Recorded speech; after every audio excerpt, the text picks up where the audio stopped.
இந்த மென்மையையும் எளிமையையும் எப்போது இந்த சமூகம் துளைத்ததோ அதிலிருந்து பிடித்த பீடை. கணவன் மனைவிக்குள்ள மென்மை எடுபட்டு போனதுனால விளைந்தது தலாக்குகள். பிள்ளைகள் தாய் தகப்பனுக்கு மத்தியில மென்மை எடுபட்டு போனதுனால விளைந்தது முதியோர் இல்லங்கள். மாமனார் மாமியார் இது போன்ற உறவுகளை எளிமையோடும் மென்மையோடும் நெருங்காததுனால வெடித்தது வீட்டில் பிரச்சனைகள். அன்பிற்குரிய அல்லாஹ்வின் பெருமக்களான தாய்மார்களே, சகோதர சகோதரிகளே, நன்றாக விளங்கிக் கொள்ள வேண்டும். ஒரு மூமின் மென்மை என்ற அந்த தன்மையில் தான் அடைக்கப்பட்டிருக்கிறான்.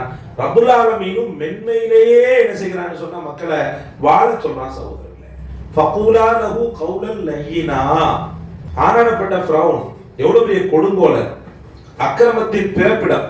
ஹஜ்ரத் மூசாவையும் ஹஜ்ரத் ஹாரூன் அலைஹிஸ்ஸலாமையும் ஏகத்துவத்தை இஸ்லாத்தை எடுத்து சொல்ல அனுப்பும் போது அல்லாஹ் சொல்லக்கூடிய வார்த்தை ஃபகூலா லஹு கௌலன் லய்யினா.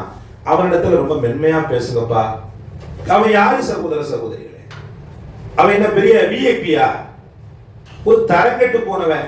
உலகத்துல எந்த காரணமும் செய்யாத ஒரு காரியத்தை அவன் செய்தான். ஆனா ரப்புக்குமுல் ஆலா, நான் தான் உயர்ந்த ரப்புன்னு சொன்னான்.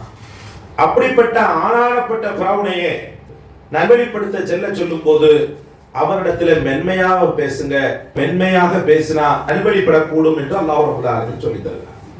அப்படி இருக்கையில வீட்டுல நீங்க மென்மையை கைவிடும் போது அல்லாஹ்வுடைய உதவி கிடைக்கும்னு நினைக்கிறீங்க?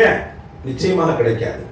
ஒரு தாயிட்ட பேசும்போது மென்மை வேணும், ஒரு தந்தையிட்ட பேசும்போது மென்மை வேணும், ஒரு கணவன்கிட்ட பேசும்போது ஆகப்பெரிய மென்மை வேணும்.